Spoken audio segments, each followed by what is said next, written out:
naggawa ng walis, ano yung dating ginagawa nyo? Naka-abroad si tatay mo. Kaya rin, nakita ako, wala. Household lang. Housewife. Tapos nung wala nang trabaho si tatay mo, naisip namin magtinda ng magawa ng walis. Nagawa kami unti-unti. Dahil kami puhunan. Tapos nung unti-unti, naglako ako. Kumuha lang kayo sa nagpapagawa. Kumuha lang kayo ng walis. Hindi, una naglalako ako sa amin. Tapos, kayo na yung gumagawa. Oo. Nagtulong na kami ni tatay mo. Tapos nung sa paglalako ko, natuntun ko yung natutunan kong sa mga pwesto, sa mga tindahan, mag-wholesale. Yun, natutunan ko na yun, nagulog na ako. Tapos, nung lumakas na dahil nagulog ako sa mga tindahan, nagagawa na kami, umaangkat pa ako diyan. Hanggang sa nagtsaga lang kami sa ganon, yung puhunan namin kulpi na umalis lang hanggang sa nakasukay-sukay na ako. Ayun, doon kami. Doon lumakas yung namin. Paggawa ng walis, tsaka may nagpautang sa inyo. Oo.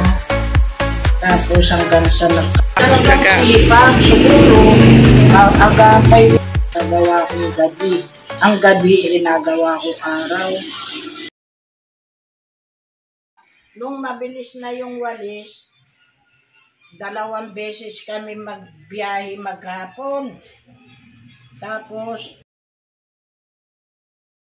kami walis, umaangkat pa kami. Sobrang bilis. Natutunan ko naman mag-buy and sell ng lasa. Nakakabili na kami direkta sa truck, sa wholesaler. Tapos nagbebenta naman ako dito sa Mabatang ng retail na lasa at saka wholesale na lasa. At gumagawa pa kami. O yun. Pero mas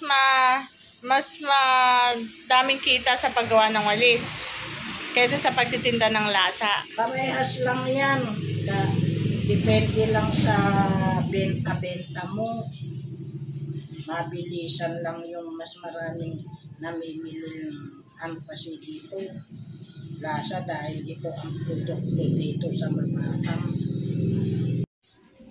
Ngayon bumilis na ang walis, kilala na ng asawa ko mga suki ko. Siya na lang ang nagde-deliver at saka may boy na lang. Oh. May kasama na lang siya nagde-deliver. May boy. Oh.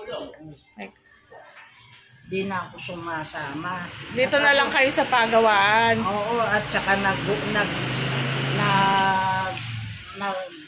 titinda ako ng lasa at tingi at saka wholesale.